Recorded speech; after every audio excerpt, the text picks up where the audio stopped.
Welcome to the dark days of winter, right? So Gretchen's not here tonight. The Rogowickies are not here tonight.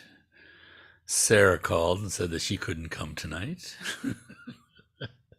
This might be a very intimate gathering. We need the Zoom people. We should have holograms and project them, right?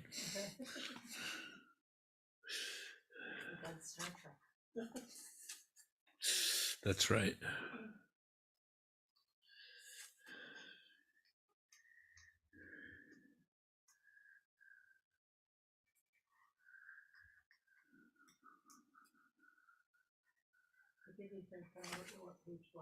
We are on page 24. We almost finished chapter 2 last time, but didn't.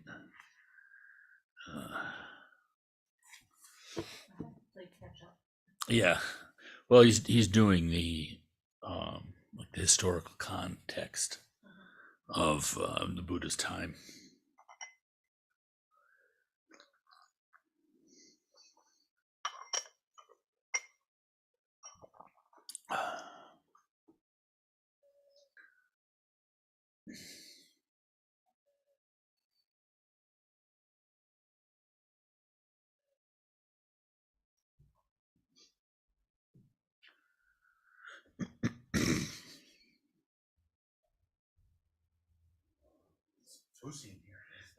Does that feel good? Yeah. Maybe we could close the door. Sure. It keeps it warmer.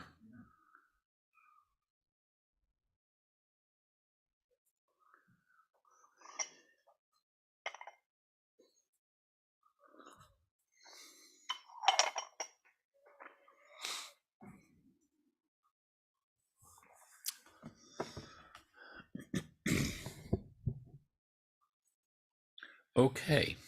Yeah, so we're on page 24 of Michael Carruthers' Buddha, a very short introduction.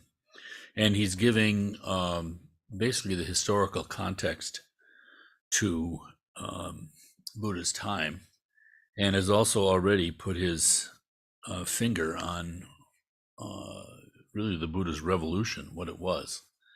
Because instead of virtue being assigned to a particular caste,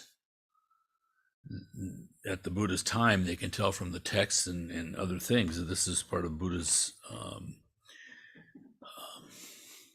really revolution, that virtue became something for an individual human being unrelated to their caste. So there was something universal there.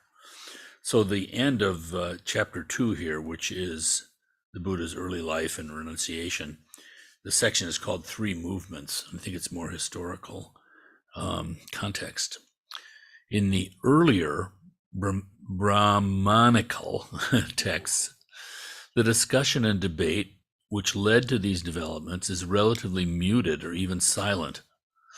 But the Buddhist and Jain texts, which reveal the Buddha's immediate environment, a multitude of contending voices speak, as though in a tumultuous marketplace of philosophical opinions and ascetic practices.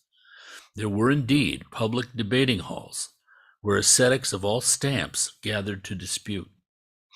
The public lecture or sermon directed to disciples, but also to potential lay supporters, was a common institution. Certain practices were shared: begging, wandering, celibacy, self-restraint. But above this basic fabric were embroidered a welter of different opinions and philosophies, and a fantastic variety of invented self-torments. Such an interesting historical time, though. This is, again, 500 years before Christ. It's not very long after that Socrates and Plato were doing their thing. They're just remarkable things, and there are cultures that generally we're not taught about. But I think the timing is also interesting, because I believe that I get them confused. I think the older one is Lao Tzu of the Taoists, and Chinese spirituality was also around this time.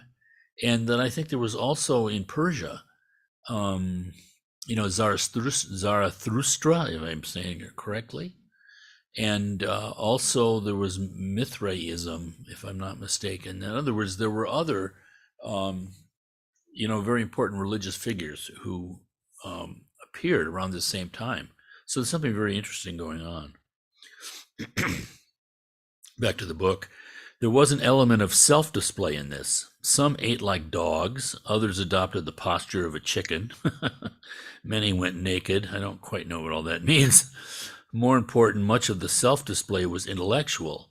The Buddha was later to inveigh against those who were, quote, clever, subtle, experienced in controversy, hair splitters who writhed like worms in argument, unquote. But the very terms of abuse put in the mouths of such hair splitters demonstrate a heightened quality of debate and the spread of those habits of mind which would allow people to decide between one argument and another.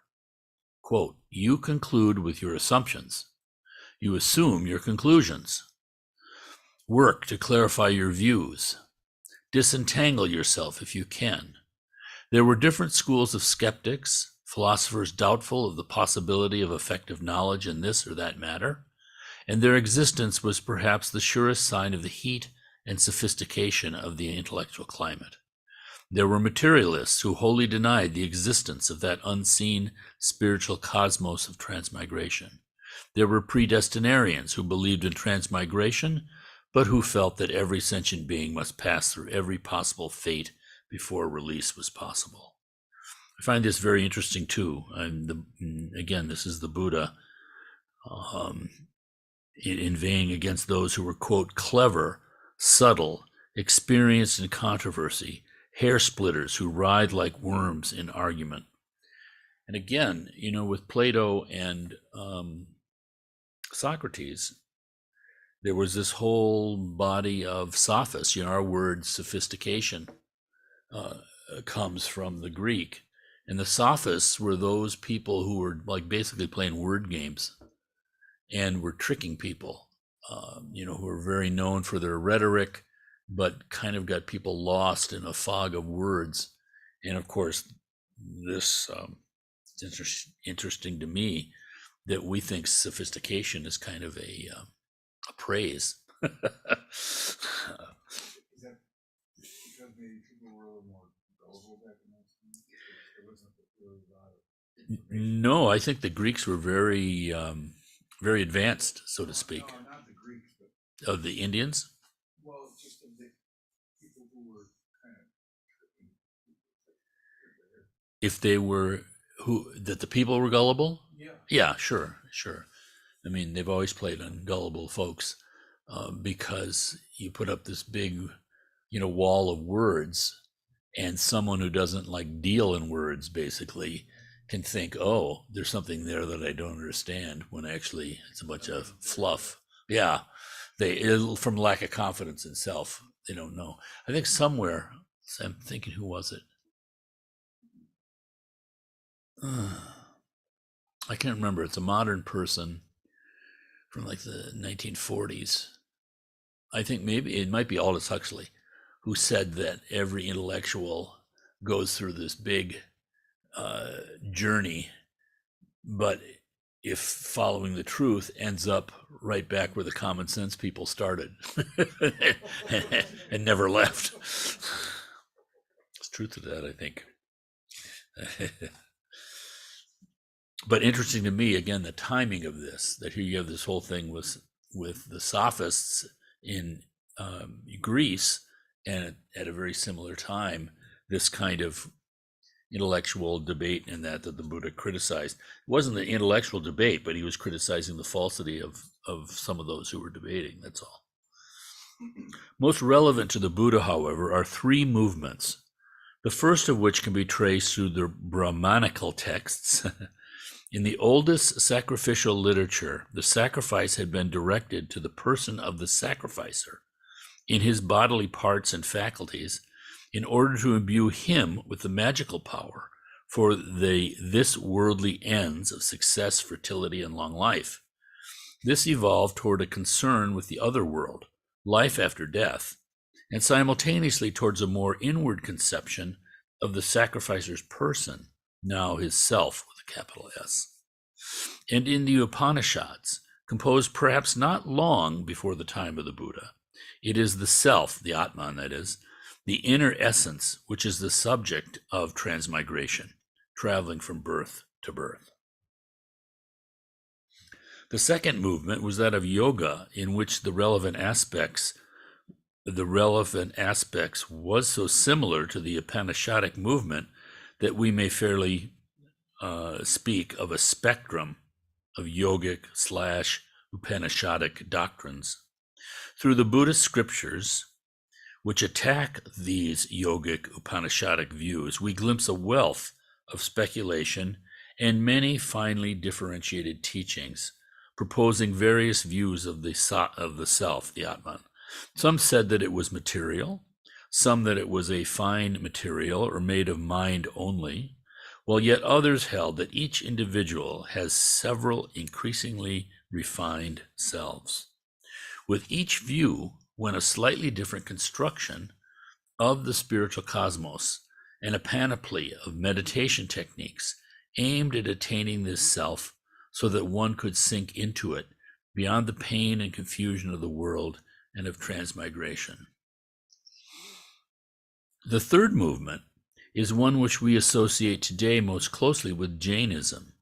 The founder of Jainism was Mahavira, I think, a contemporary of the Buddha, but there is ample evidence that his teaching was largely given in doctrines already in existence, and these doctrines enjoyed a wide influence. This school held a particularly strong version of the transmigration theory, to the effect that to hurt any living beings, each of which has a soul, is to injure one's own soul by making defilement adhere to it as dirt to a cloth. In order to cleanse oneself of defilement already acquired, one was to undertake voluntary self-mortification, such as fasting, and to avoid further defilement, one was to avoid any injury to living beings, great or small. This is the doctrine of harmlessness or nonviolence, ahimsa. Jain self-mortification blended on one extreme with the self-restraint generally expected of all renouncers, and on the other with self-torments of a quite spectacular kind. And similarly, harmlessness or nonviolence was a common part of the renouncer's morality, practiced perhaps most enthusiastically by Jains and proto-Jains, but found among others as well. The Buddha's relation to these movements was complex. In the first place, he took some of their offerings and rejected others. He built upon the yogic Upanishadic concern with introspection, and he developed their meditative techniques. But he rejected the yogi's doctrines of the self, the Atman.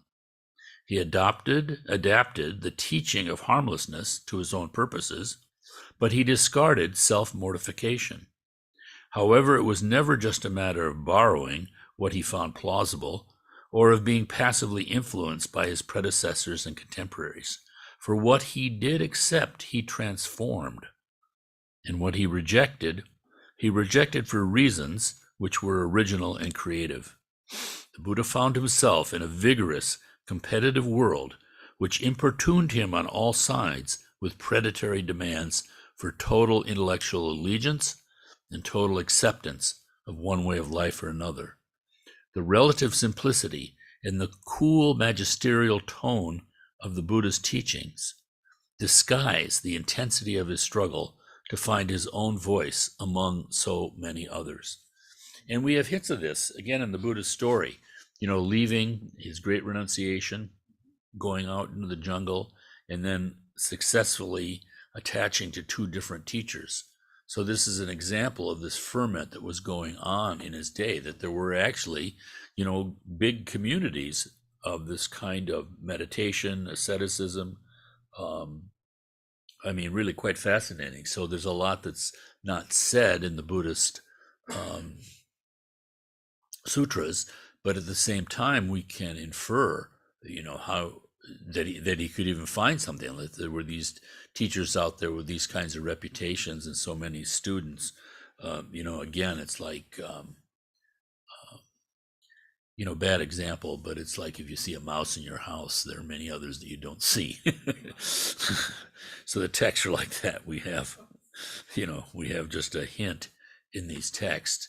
And what's interesting here, which I think is valuable for us, is the preceding history was something that was much more static, you might say, much more stable, much more kind of accepted, because the society itself wasn't based on cities with all that ferment and challenges. Instead, you just had these 4 estates that were basically agricultural warriors, priests, and a servant working class. And that's where you were. Where you were born, that's where you were. And then you have these cities come up, and suddenly you could have someone who had wealth that wasn't a member of the warrior class. So it kind of, threw things off. And as they said in this previous section, India seemed to respond to that by incorporating, instead of getting rid of the whole caste system, they incorporated new people into it. But at any rate, this was the realm in which the Buddha was born. All right, so now chapter 3, it's on page 28. It's entitled To the Awakening. So now we're getting the Buddha's practice. When the Buddha left home, he walked south towards the centers of population strung out along the central Ganges basin. And until his death, he continued to wander throughout an area roughly 250 miles long and 150 miles wide, from Kosambi in the west to Kampa in the east. There does exist a late and unreliable chronology of much of this period, but more to the point is the pattern of the Buddha's wandering life. He evidently spent time in the depths of the forest and even sheltered in a cowshed. He had contact with both kings and prostitutes, merchants and Brahmins. His role as a peripatetic mendicant allowed him a freedom to see every way of life in every corner of his civilization. He enjoyed a license allowed to those, the religious beggars, who belonged to no particular part of society, free to move everywhere because in principle they threatened no one. Perhaps only a merchant or a peddler, those other figures so characteristic of the Buddha's civilization, would have seen so much of that world, would have had such a cosmopolitan experience. But though the Buddha witnessed his world comprehensively, he was not of it. He was set apart by the high-minded personal morality of the renouncers. Quote, as a lotus flower is born in water, grows in water, and rises out of water to stand above it unsoiled, so I, born in the world, raised in the world, having overcome the world, live unsoiled by the world. Unquote. He sometimes shared a roof with other wanderers and stayed frequently for long periods of time in forested parks near the great cities, Rajagaha, Savatthi, Benares, Vaisali, Kosambi, which were reserved for wanderers or later for the growing Buddhist order. What we know of this formative period of the Buddha's life, of his encounters with the other wanderers, is contained in a brief, bare account which, shorn of its repetitions and untrustworthy detail, would occupy but a page or two in translation, no very promising source for biography.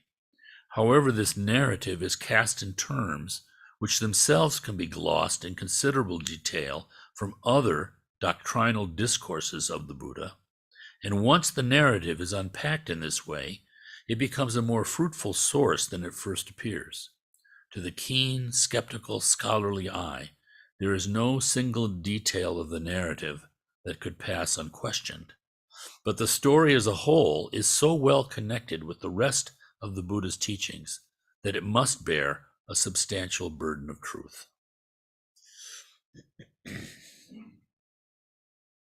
I think it's so fascinating too, because you think of the Buddha, I mean, 2,600 years ago. I mean, really, that we know anything is pretty amazing. And it's really through the, the fortunate, first, the discipline and the commitment of the monks and nuns who memorized his teachings and then passed it on for 200 years in this oral way, and then eventually began to write it down. It's, I mean, truly amazing. In that narrative that he just referred to, the Buddha's first contacts among the renouncers are represented as having been with two teachers of yogic meditation, Alara Kalama and Udaka Ramaputta. The Buddha went first to Alara Kalama and in no long time, quote unquote, mastered his teaching, quote, as far as lip reciting and repetition went, unquoting. Realizing that this doctrine, itself significantly left undescribed in the narrative, was founded in the teacher's meditative experience, the Buddha asked him, to what extent do you declare you have attained this doctrine, witnessed it directly through meditative knowledge? Alara Kalama replied that he had attained it as far as the meditative fit plane of nothingness. So again, in the four immeasurables, it starts with, see if I get it right, love, compassion, then nothingness,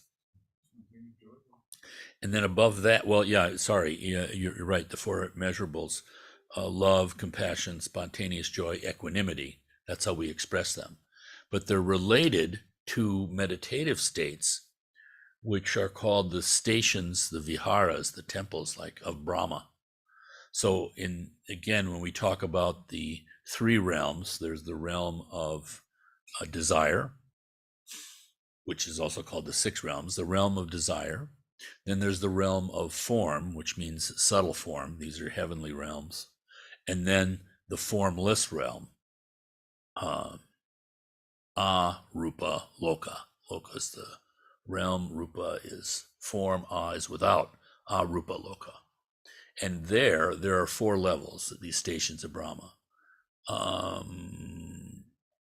Let's see if we can find out what they are, because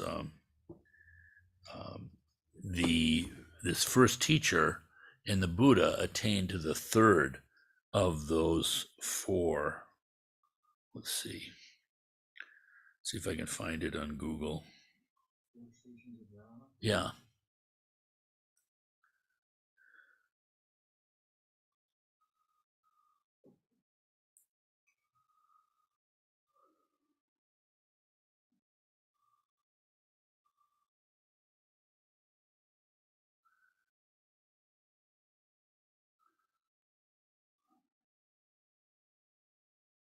The four Smarts are student, householder, force walker, drug, and Yeah, that's what Google's doing to me too, but that's a different thing.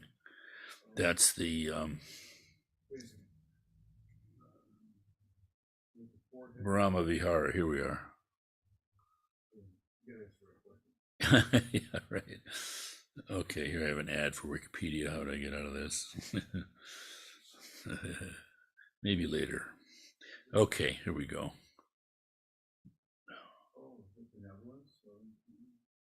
Yeah, there we go, I think. Brahma Vihara, the abodes of Brahma. Series of 4 Buddhist virtues and meditation practices, also known as the 4 immeasurables, the 4 infinite minds in Chinese. So loving kindness, compassion, empathetic joy, and equanimity, yes, but I'm looking for the 4 realms. Yeah.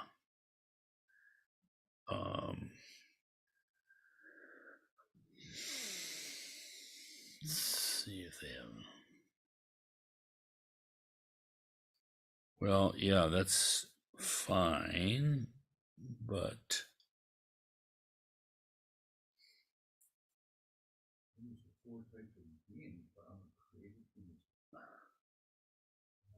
Not finding. I should have brought a different book. At any rate, there is. I can't remember the first two, but it's progressive subtlety of the mind, and the third one is, which is corresponding to sympathetic joy, is an emptiness, but it's an emptiness which is a lack. It's not the emptiness with a capital E of realization. It's just that the mind is at perfect peace. There's nothing arising, but there's this subtle awareness of the emptiness of things. There's a subtle awareness. There's an arising of nothing arising, you might say. Then the fourth level is neither perception nor non-perception. This is the highest worldly state. So these are great mind states of great stability, really unshakable, virtually unshakable. And we express them as the four. Yeah, Pat. So Frank, is that like the four levels of formless realm? Yeah. Okay. You found it. Yeah, I found it. The realm of boundless empty space. Right. The realm of boundless consciousness. Yeah. The realm of nothingness. Yes. And then the realm of neither thought nor no thought. Yes, there you go.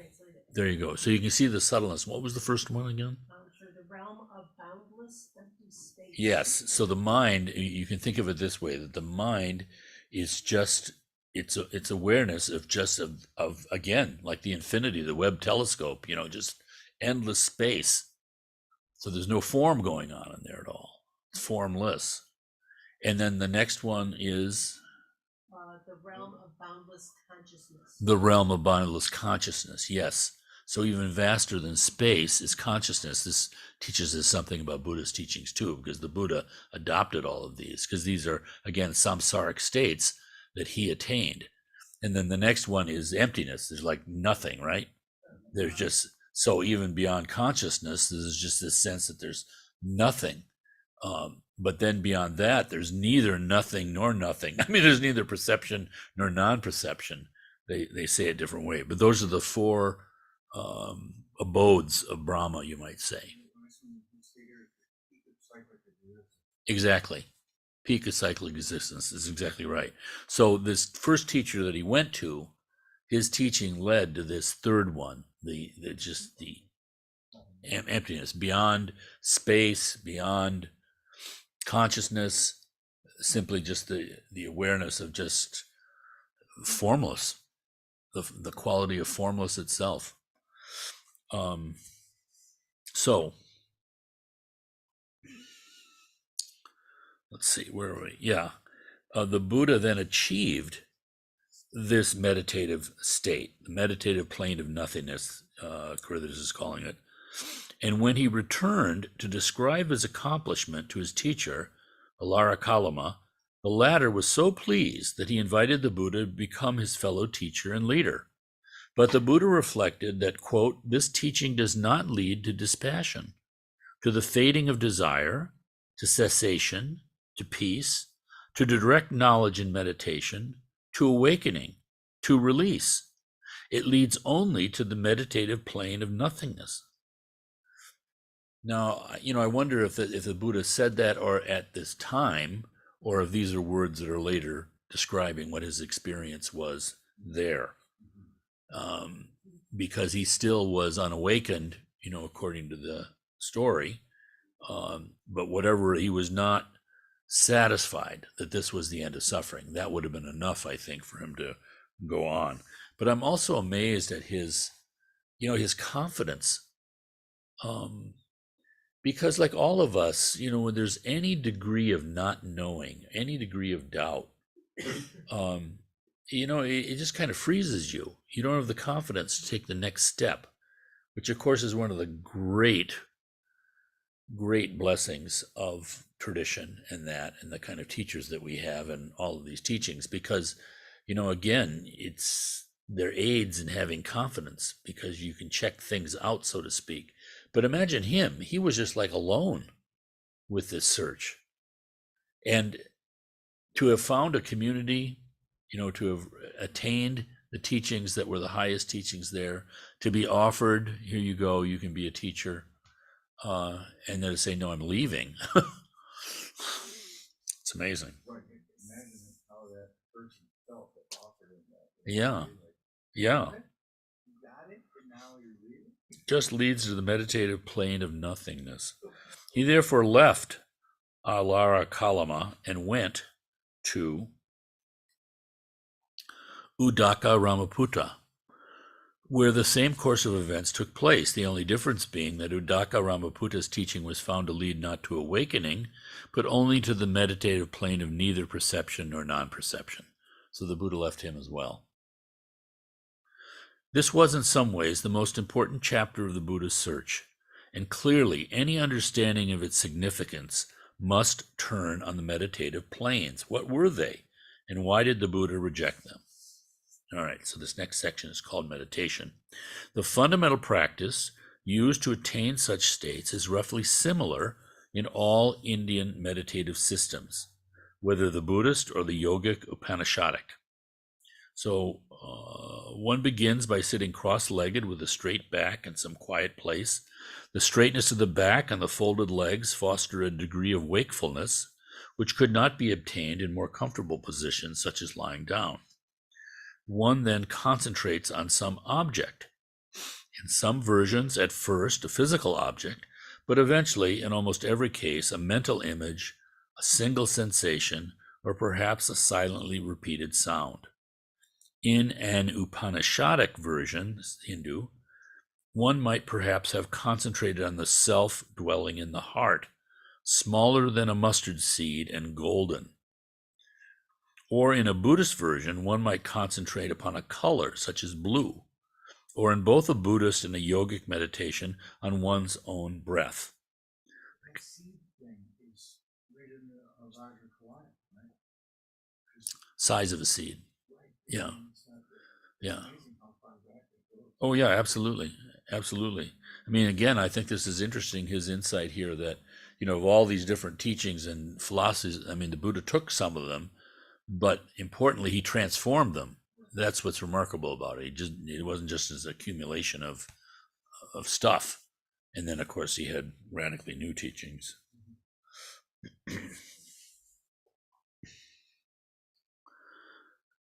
The counterpart to this concentration on one object is the strenuous exclusion from the attention of other sensations and indeed of merely adventitious thought. One is thereby absorbed in the object of meditation, and indeed some measure of this absorption is experienced by anyone who concentrates on some task. But because the object is held unchanging before the mind's eye for long periods of time, quite extraordinary effects are achieved. Psychologists who have investigated such effects confirm not only that measurable physical changes accompany such meditation, but also that, quite apart from beliefs about what should happen, there are psychological changes such as a heightened awareness of the object of meditation, feelings of comfort and pleasure, and detachment from the surroundings and from one's own preoccupations. These states are now much better known in the West than they were a generation ago. I think this book is, 1983?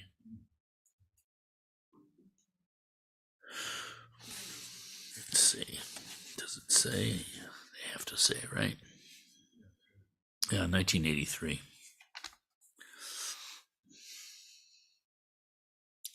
On the scale of meditative accomplishments, these are relatively modest effects. There are others as well, such as the appearance of peculiar sensations or light, and even complex visions may be witnessed. These further effects may, in some systems, become objects of meditation themselves and may represent the whole purpose of the discipline. Since all meditative experiences are so radically subjective, it seems difficult to find a language in which to couch an objective or value-free account of them. But there are nevertheless circumstantial accounts of a series of meditative states found in Buddhist texts, states which corresponds roughly to those described in some yogic texts, and this Buddhist scheme has the advantage from our point of view of offering relatively unadorned descriptions of attitudes and experiences in meditation. Descriptions which could as easily describe meditation in one system as in another. Indeed, this Buddhist scheme is so untainted by dogma that it has been adopted by Western psychologists attempting to describe the phenomenon of meditation in general. Yeah.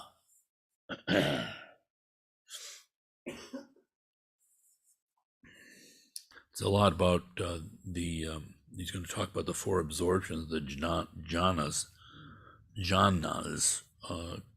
Professor Kanzi has a lot to say about this too, but I don't have the book with me. We'll see.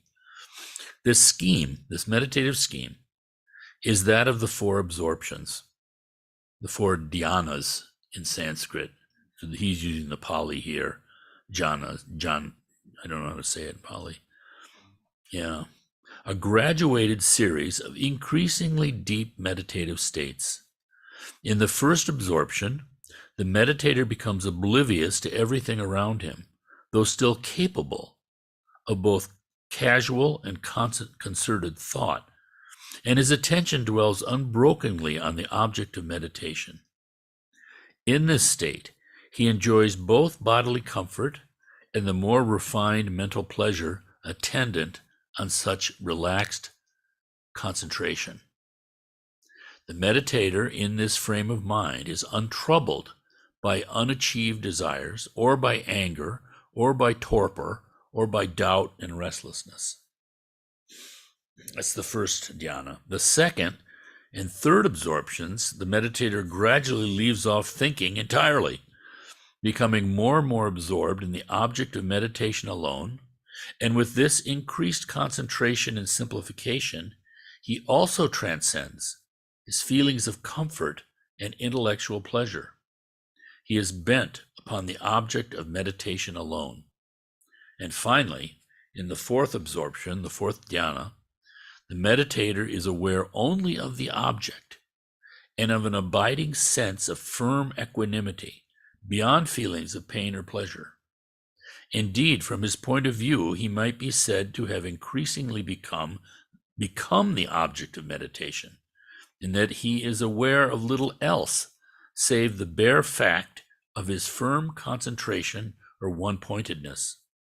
These four absorptions were eventually to play a special part in the system of training elaborated by the Buddha, representing specific useful skills in the manipulation of one's own experience. Beyond the absorptions, however, there were further meditative accomplishments, the meditative planes, the ayatanas. These are described in the Buddhist literature in a relatively abstract and colorless way, but it is very likely that in the yogic systems where they originated, they were actually held to be, in some sense, places or spheres, locations in the unseen spiritual cosmos. To reach them was perhaps even conceived as a sort of astral travel. There are hints of such regions in the spiritual cosmography of the Upanishads and yogic texts, and the Buddhist descriptions of other yogic systems suggest this as well. Indeed, in later Buddhist cosmography, these were spiritual planes inhabited by gods. Even the abstract early Buddhist account of them cannot disguise that they are not, like the dhyanas, the absorptions, a general description of meditation appropriate to any number of specific meditation theories, objectives, and techniques. They are rather bound to some specific view of the topography of the unseen world. And this is not surprising. For once having resolutely set aside the world of everyday experience, such a meditator was likely to supply himself with a map of the territory he had now entered.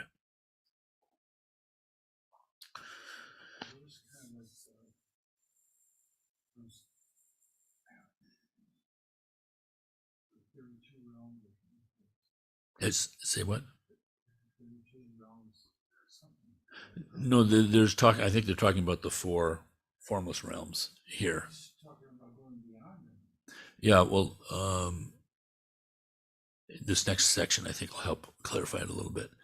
In the Buddhist scheme of the meditative planes, that's again the Brahma realms, these states are achieved by leaving off perception of variety, a phrase which, though not entirely clear, seems to mean that the particular qualities perceived in the object of meditation are transcended, so that the meditator remains conscious no longer with a detailed and defined object of consciousness.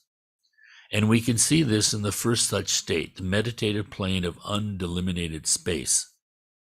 Here the meditator is conscious of extension, though with no perception of a limitation or a quality in that extension. It is in effect infinite. In the second meditative, and this is why they're called the four immeasurables, right? That's the first one.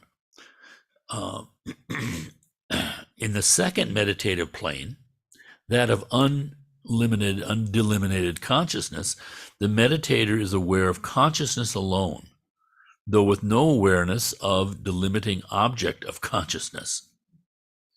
In the third meditative plane, the meditator is barely aware that there is nothing, an awareness, according to more detailed later Buddhist texts, rather like that of coming into a room and finding no one there.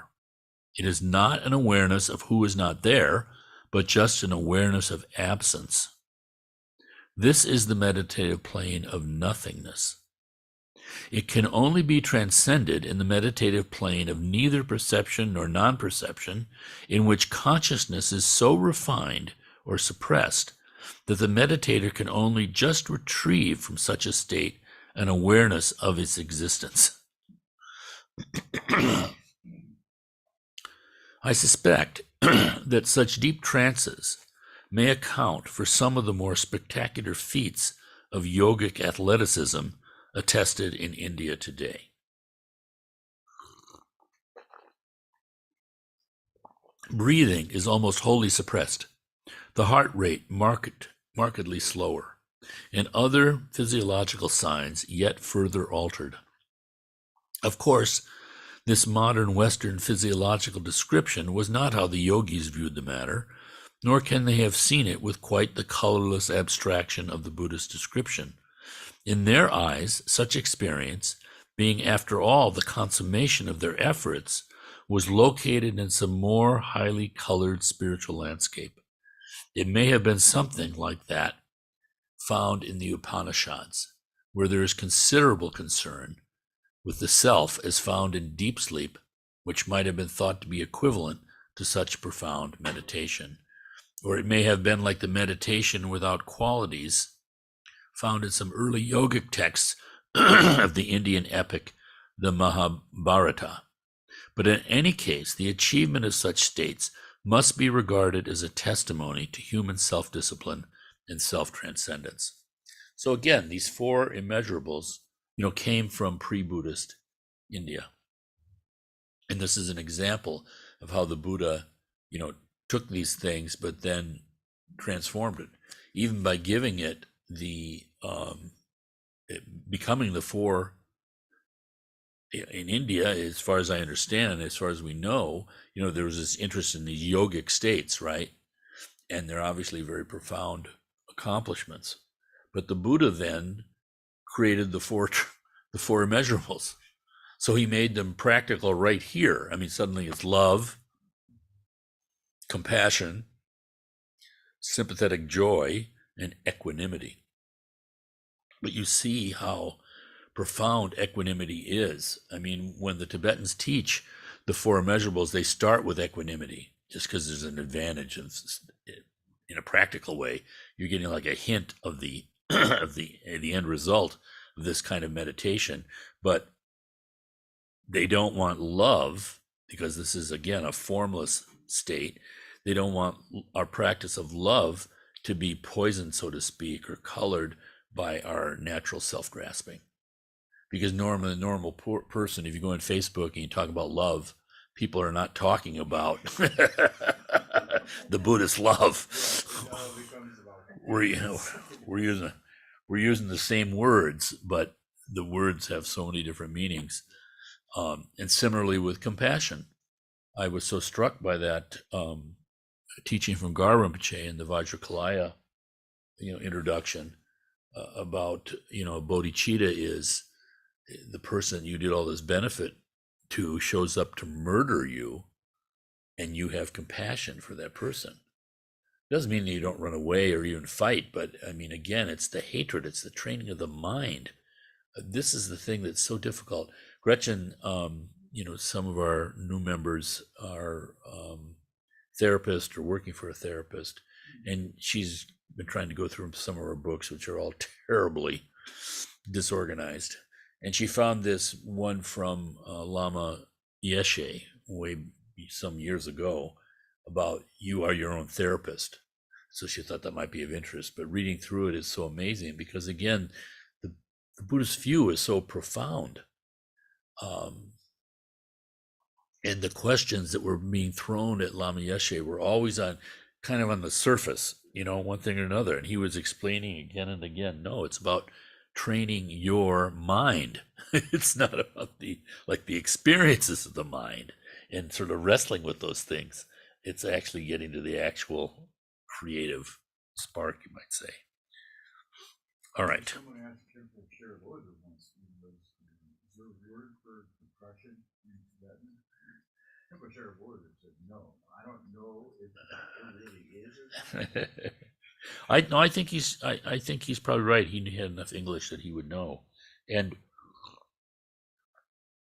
I actually saw one teaching of the Dalai Lama similar. Somebody asked him way back in the 80s about depression, and he was like, in Lama Tarchin too, something very similar happened where he was still new to the country, and someone asked about depression, and he didn't quite know what they were asking about. Right. Welcome to the West. There you go, right? I know.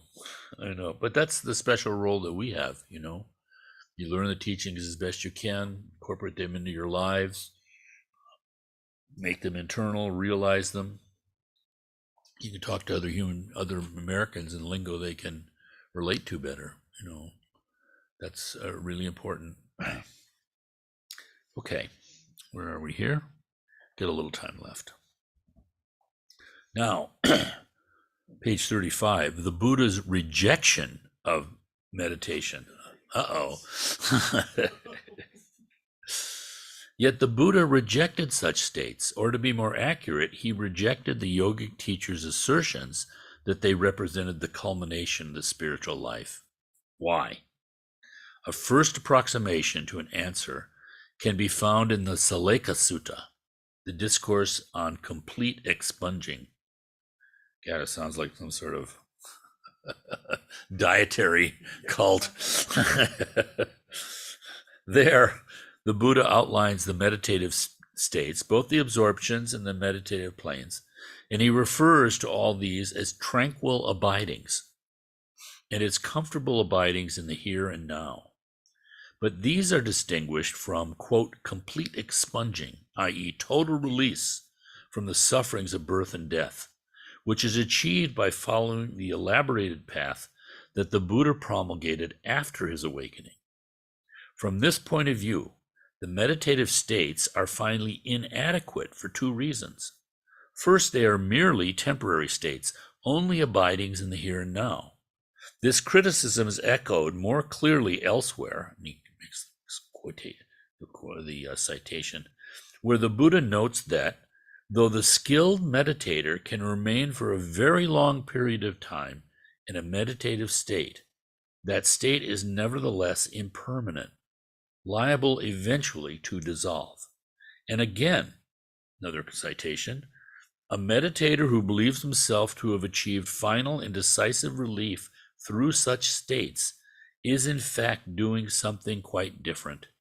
He is in fact scurrying back and forth pointlessly between distress, ordinary consciousness, and the physical comfort of solitude, or at best, between the fleshless pleasure of meditation and the mere feeling of neither pleasure nor pain. So, in other words, though these meditative accomplishments offer temporary, even quite long-standing release, they do not offer a decisive and permanent end to suffering. One must finally emerge only to find that one is still unchanged. So this is the radical nature of the Buddha's teachings. And what really distinguishes it, in my view, from everything is the fact of realization. I saw something on Facebook today. I mean, a fellow I know, I think he might even been here to one of Garamche's teachings or something. But kind of in the level of words, people are in the level of words. And he was talking about awakening, but not in the sense of realization. So it ends up having some sort of, your own meaning of it, which of course is not necessarily somebody else's meaning. So you're still in the realm of disagreement, of intellectual thought, of all of that. And although, again, concepts are a great servant, but a terrible master, those things are necessary for us. And the intellectual job of kind of like, slicing that thinner and thinner and thinner is helpful. All that can be good. All that can be turned onto the path. But when that becomes the idea of the definitive, that's the mistake. And that's what these meditators were doing here too. This final, highest worldly state, but highest, they're still in the world, so to speak. Okay. Second, as is implicit in the Discourse on Complete Expunging, they got to have a better title than that. Such meditative skills are, when compared to the rounded fullness of the Buddha's post-awakening system of training, I like that, rounded fullness, one-dimensional and narrow, leaving untouched both intellectual and moral development. We can see how this might be so from an analogy with mountain climbing. Though the abilities and mental traits developed in such an enterprise might be conducive to some wider development of character in the climber, they do not necessarily do so. Courage and endurance can be used to quite immoral and destructive ends.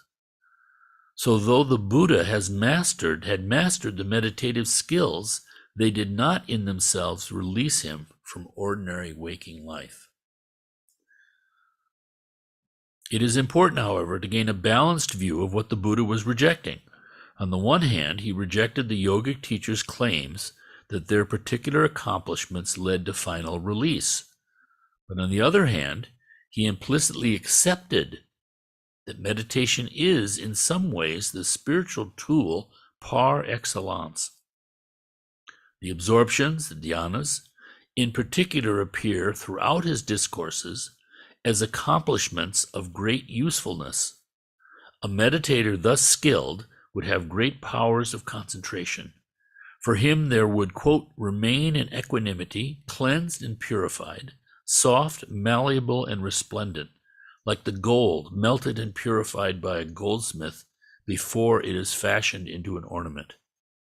This concentrated equanimity, of course by no means the sole property of Buddhist meditators, could then be used to attain the final goal of specifically Buddhist awakening and release. This is so remarkable. Yeah, the dhyanas. First of all, these 4 dhyanas.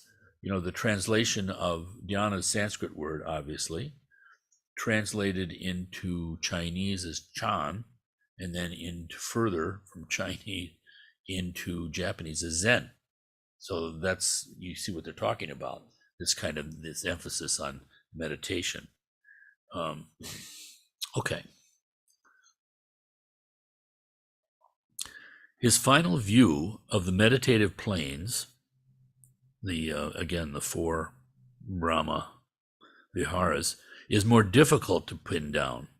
On the one hand, they are sometimes mentioned in passages sprinkled throughout the canon as achievements very near to final release. One could indeed take them a step further to complete cessation of what is perceived or felt, unquote, by a little more of the same kind of effort. But broadly speaking, the canon makes it clear that this complete cessation is not yet final liberation.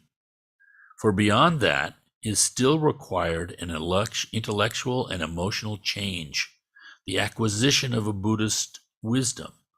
The Buddha was evidently willing to accept many paths to release, even ones very near those of his yogic teachers, but the final goal still had to be achieved by a quite different step, a change in quality of thought and feeling, not in quantity of meditative effort. Let's see what we have left here. Is that the Bodhisattva path?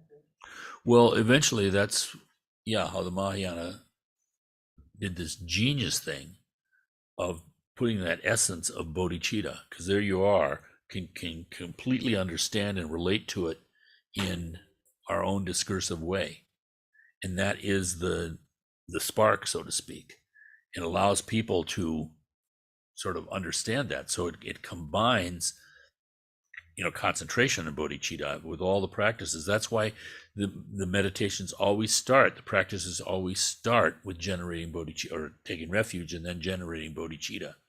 Because even though that might not be happening, still we're planting the mind with that idea that it has to be out of that mindset. We're training the mind in that way. And of course, by training the mind, eventually we're doing it that way. And at the very least, when we're doing that, we're not doing other things. So there's an immediate advantage to it. But yeah, that's what's so critical and amazing. It's sometimes been said that, the Buddha, the great figures of India were they're completely apart from everything. You're going there just trying to get blessings like a darshan. I shouldn't really use the word darshan because I don't know anything about modern Hinduism, but the idea that it's just completely apart from you. These figures were like on a mountaintop or something, just completely away from lay life and life itself, even religious life.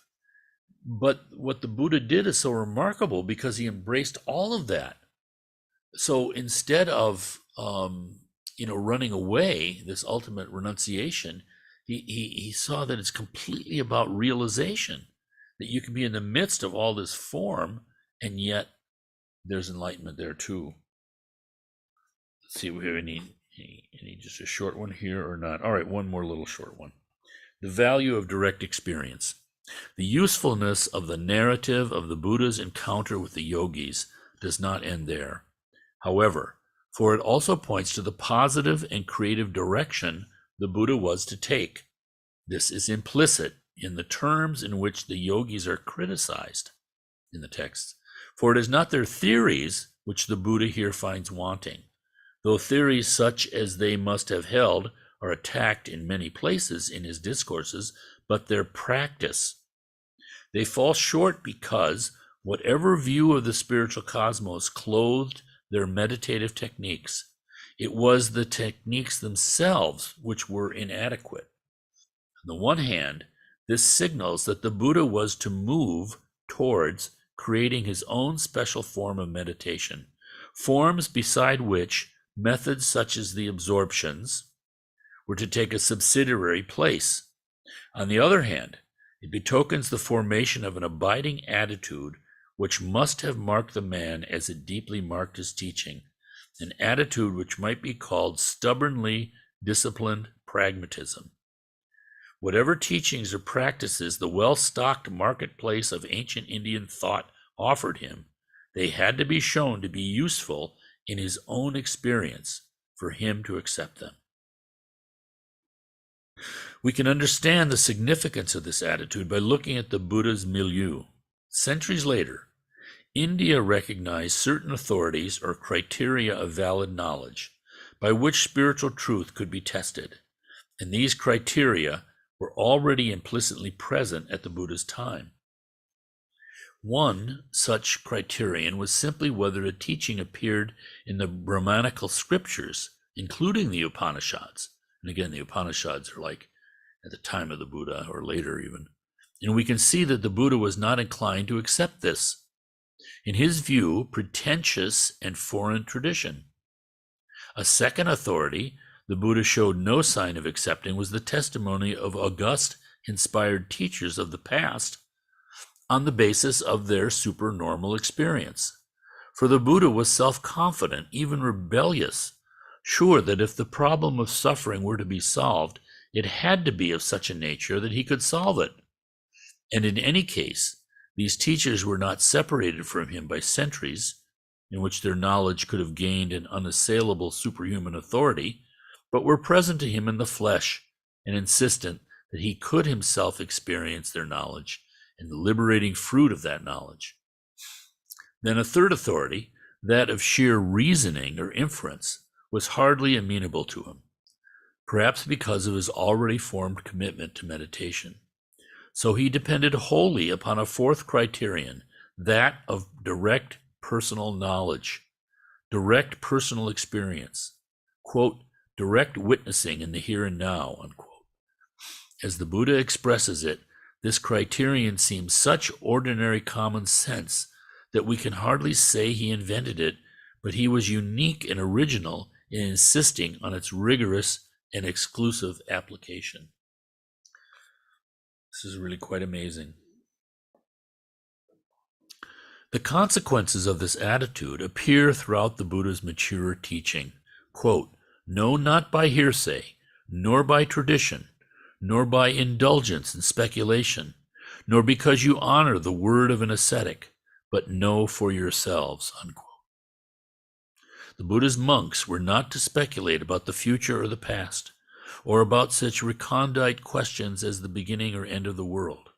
They were to limit their concern and efforts to one thing, the arising and cessation of suffering within, quote, this fathom-long carcass, unquote.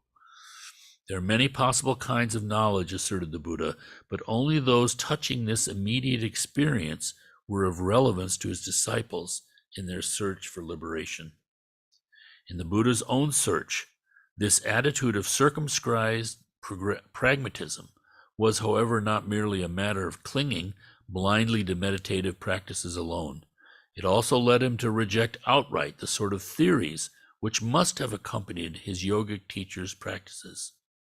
This is not surprising, for after all, meditative practices must be carried out in the light of some theory of their purpose, of the human constitution and its spiritual environment, and if the techniques fail, then doubt must be cast in the theories themselves.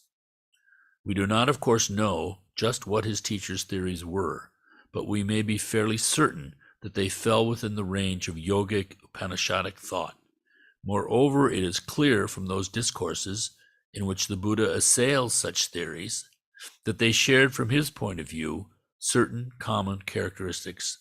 They were all theories of the self, in Sanskrit, the Atman, though the term used for that indwelling personal principle might have differed from system to system. So we'll stop there on page 39. Next is knowledge of the self, which goes on for quite a distance, several pages. Then release from bondage to self-mortification. Then finally the middle path. So this is all leading to his awakening.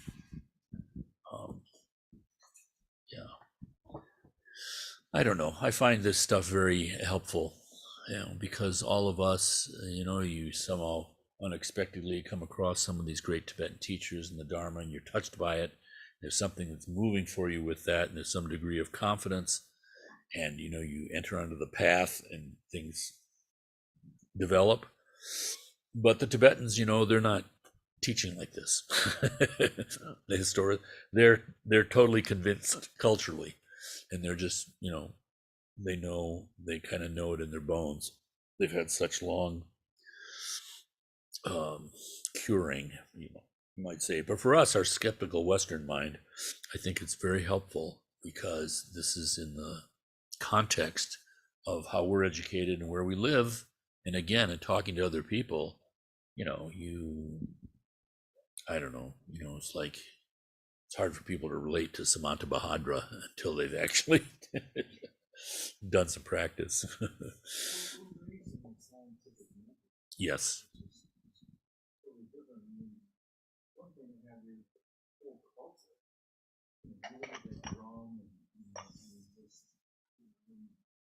apostles, he said that we know what those things mean as like the youngest age. Yeah. Really, the meaning, really, wow. It's all foreign to us. Yeah.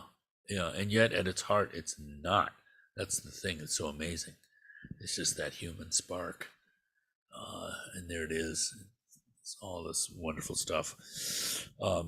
But at any rate, I think this book hopefully is being helpful to people, at least to go through the story, because I think it's a wonderful way to relate to people if they have any kind of interest is the story. People love stories, and there's so much teaching in a story. You know, you get the vibe even if you don't know Frank? the details. Yeah, Pat. I think for me, it's important too when we learn these things, because in our history classes, we learned Western civilization and we didn't really learn Eastern tradition or Eastern Yeah. history.